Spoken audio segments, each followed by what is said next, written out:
can be captured by an algorithm, you can be captured by a comment section, you can be captured by praise, you can be captured by... In this special, the opening thing is to say I won an Emmy award and it means very little. Like, I kind of don't want to waste this stadium on just jokes. Because fashion wear is like Fashion fun. wear, my god. Yeah, sometimes it works out really well. Sometimes they really are a kid and I'm like, oh shit, I gotta wear this now. You know, a lot of kids don't know I'm the bald guy from Delhi Belly. They just know me as this guy. No way. Even when I do have paparazzi, they don't know what to say about me. Like, I get captioned like a pandemic. They're just like, Veer Das has returned. I think I spent 6 weeks in silence before this special. I lost my voice 6 weeks before the special. And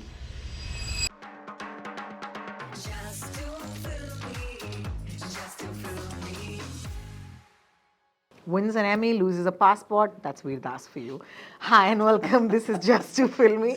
What is this? it's a great intro. By the way. Wins an Emmy, loses a passport. That's my Tinder bio if I ever am single again in life. I just want to say that recently I was traveling to Europe and my partner lost his passport. Okay.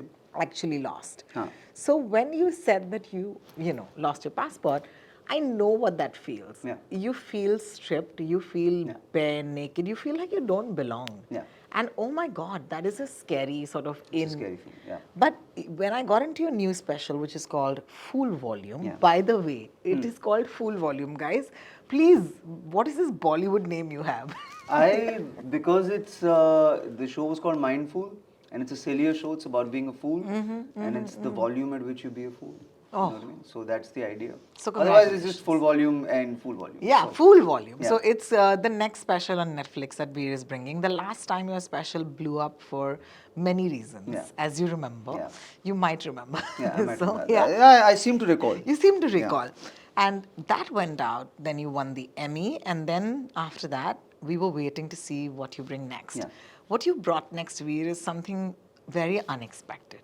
Because How you'd so? like to expect for people to we only want people to rise and rise. Yeah. And that's the problem with us, right? We expect our artists to only go from one to another. Yeah. But somewhere you have bent that narrative to actually stop and tell us the truth, which is you might win an Emmy. It doesn't mean that you may not lose your voice. Yeah. You are being very real on this special. Yeah. And that has been a bit disconcerting. Why has it been disconcerting to see your artists be real? I don't know, because artists today are very excited about just positioning themselves a certain way. Yeah. And they just want to tell you the good stuff, is Yeah. what I feel. Yeah. What made you go a little divergent from what that path should have been? I feel it's a different special. It's yes. Yeah, it yes. is.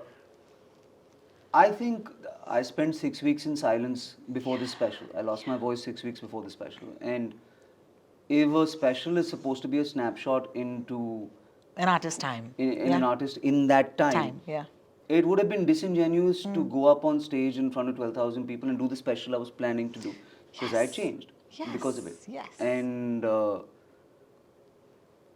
it is those thoughts, you know, in terms of this, if you spend 6 weeks with your own thoughts, you'll discover who you really are, you know. And I would rather put that person out there at that moment in time, you know. The special begins at a stadium, Yes. right? A stadium I didn't think I'd be able to get on stage at. And I was massively grateful Yeah. to be there. But there's also a bit where I was like, I kind of don't want to waste this stadium on just jokes. Yeah. Yeah. You know, exactly. I kind of want to connect in this moment. So there's a moment Yes. in the stadium where everybody kind of connects with each other in the darkness. I just kind of threw it all at the wall and said, what am I honestly feeling? And I Yeah. put it all out there. Yeah, it was amazing. What venues you've chosen for this special? The last one was in New York It was, and in yeah, Mumbai. it was a anything venue. You know what I mean? It was But this time you've gone to New York, you've gone to London, and you've shot in Mumbai. New York actually puts the special together, Yeah, right? it's the talking head of the Sutradhar, documentary. yes. Yeah. And then you have this gorgeous set. I mean, this gorgeous location, which is a church in London. In London, yeah. And I've never seen such a beautiful venue. Yeah. How did that venue come to you, or did you go to that venue? We went to that venue, and I want to give credit to Siddharth Vasani, Akash Sharma. This is an Indian crew that shot across the world in 3 Yes. continents. Yes. So we, Indian technicians, and we went abroad and found Indian technicians. So in London, my DP found a local crew that does weddings. How cool. And they shot the hell out of it, Yes, as you can yes, see. they've done a damn good In job. New York, it's a bunch of Indian kids with my DP, Siddharth Vasani. In Mumbai, we had like 17 cameras. And that's been important to you for so long. I remember every time you have a moment on a global stage, you choose to highlight the work of designers from our country. Yeah. It's cool. I like the fashion wear a lot Yeah. because fashion wear is like Fashion fun. wear, my God. Yeah, sometimes it works out really well. Sometimes they really are a kid, and I'm like, oh shit, I gotta wear this now. But Yeah. you know, you make the commitment. I like underdog energy. Yeah, and I love it because I think that you live your truth through these things, right? Yeah. What you feel like. Yeah. I also know that recently there was 14 years to Delhi Belly. Yeah. And let's both take a moment because it's been 14 years. Yeah. I promoted that film. You You acted in that promoted film. that film. I acted. You know, a lot of kids don't know I'm the bald guy from Delhi Belly. They just know me as this guy. No way. Because 80% of my audience is between the age of 16 and 30 right now. It's very young. Yeah, So they just got introduced to me after I stopped doing movies. Of course, And they're like, of course. he's the comic. And then suddenly they're like, you're the bald guy from Delhi Belly with the wig. And I'm like, yeah, that's me. That's me. I had a moment at the gym recently because there is actually just one day in your life that you become old. Yeah. And then you stay old because then you never reverse that. So I was at the gym recently and I worked out with this girl who might have been half my age. But we're matching each other, you know, set to set, weight to weight. At the end of it, I was like, thanks, buddy. It was a great workout. And she looks me straight in the eye and says, bye, auntie. Yeah. You will. And I was like, I was just like, cool. Today is the day. Yeah, you will see how old you are in the faces of the people around you, not on your face. That's how you see it. Yes. You know. It was such a moment for me. And I feel like you've had that journey as well, right? Now it's been, what, 20 years in Bombay? 2007. So yeah, about Almost 20 years. Wow. And when you stand here at this, you know, at the release of this, what is it that, you know, has found its way into this from the 20 years? And what is it that has left you? Like, what is it the one thing that you don't do anymore in your special? Like, is there something you've let go completely? I mean, if you look at the special, there's no swag in it. There's no set. Yeah. There's no stage. Yeah. Yeah. It's a Yeah. It's a inferno of people that are all red, and this is one guy with one light in the center of it. There's no set. It's the simplest production ever on a special. We took one light and we put the light in New York. Yeah. We put the light in the church. We put the light in Mumbai. And we shot a special and kind of made the light a character in the show. A little bit. Yes. So that need to dress up and dekho mera bada stage and all, I think that's all gone. I think I found my people. Do you know what I mean? Who like to consume what I do, and then they expect something different, and so you try and innovate for them. But I think that's it. So I feel very free. When you're writing, they often say that you've got to think of the one person you're writing to or for. Is there any truth in this for you as an artist or a writer? No, I think you have to write for yourself and trust that people will come along on the journey if the intent is honest. I don't think. I know many artists who are captured by their own mythology and their own audience, and that's stay away a from that. dangerous place to be. Yeah. You know, you can be captured by an algorithm, you can be captured by a comment section, you can be captured by praise, you can be captured by... In this special, the opening thing is to say I won an Emmy award, and it means very little, that I'm not captured by it. Correct. You know what I mean? So Correct, yeah. you started out on that because that is the last thing people saw you in. Yeah. So they are thinking follow up to Yes. Emmy winning special, and you immediately want to go, no, silly, fun, honest, something else. Let's go. Amazing. You know. How is Netflix as a collaborator for stand-up artists like you? Because I want to know, we just spoke about how you write only for yourself, but platforms usually have a lot of research in place. They kind of have, let me just say in the nicest intent possible, they can arm you with what works and what doesn't. How does that marriage take place for someone like you? I think I've yet to get like a creative note from Netflix. Yeah, it's It's not That's good. I mean, That's you get good. like a trailer can be 20 seconds shorter or something like that. But Correct. there's not like a There's no control over the special. no. I didn't have control over this special. I was silent. So Netflix was like, "Huh, he'll do a Correct. show about joy and happiness and all of that stuff, etc." And that was the initial theme. And then usually when you go up and do a show for a taping, you're rehearsed. Yes. You've done 180 shows. And this one, I couldn't rehearse. So I spent 6 weeks in silence. And then I kept rewriting it in my mind. And then I went up and it was a show about silence. It wasn't Wow. the special that we all planned. So Netflix was kind of like, it's cool. But Sure, we're going to make it all tie together, right? And I was like, yeah. So we went and shot the church, and then we went and shot New York to tie it all together as well. Yes. But I didn't expect it to be a global special about silence, and it got more global because I found that was a more Meaningful. meaningful Yeah. theme Yeah. than just kind of Yeah. etc. And yeah, There's two things that have happened in your life in the last couple of years. One is the two Indias, and the other one, of course, leading up because of that, maybe the Emmy. Yeah. All right. So my question to you is, Veer Das has been this prolific since the time I've met him, which is, I don't know, 15 years ago.